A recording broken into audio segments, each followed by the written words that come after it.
नमस्कार। इमरजेंसी एक शब्द जो भारत के लोकतांत्रिक इतिहास में आज भी खौफ और सबक दोनों की तरह दर्ज है। लेकिन क्या हो अगर 2025 में वही हालात फिर से लौट आएं? क्या यह सिर्फ एक इत्तेफाक है या एक संगठित संकेत? क्या हो रहा है देश में?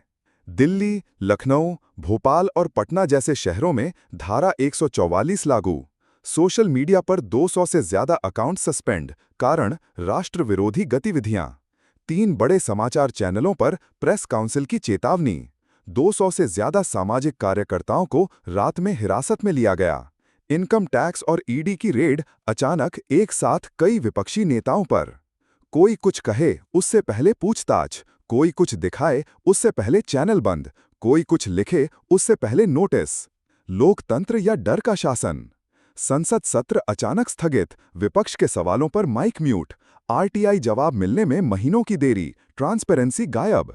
सील बंद अदालत सुनवाई, जनता बाहर, आदेश अंदर। यूनिवर्सिटी कैंपसों में विरोध प्रदर्शन बैन। अगर आप सवाल पूछें तो आप देशद्रोही हैं, अगर आप चुप रहें तो देशभक्त। सरकार क्या कह रही है? गृह मंत्रालय का बयान, राष्ट्रीय सुरक्षा सर्वोपरि है, कुछ अराजक तत्व देश में अस्थिरता फैलाने की कोशिश कर रहे हैं, कार्रवाई जरूरी है। सरकारी प्रवक्ता का ट्वीट, यह इमरजेंसी नहीं, लोकतंत्र की रक्षा का अभियान है। क्या यह संविधान का उल्लंघन है? अनुच्छेद 19 अभिव्यक्ति की स्वतंत्रता अब सिर्फ किताब में। अनुच्छेद 21 जीवन और व्यक्तिगत स्वतंत्रता अब सवालों के घेरे में। न्यायपालिका की चुप्पी, सुप्रीम कोर्ट तक पहुंची याचिकाएं, सुनवाई टली। जब संविधान के पन्ने फड़फड़ाने लगें तो समझिए हवा सही नहीं चल रही। जनता क्या कर रही है?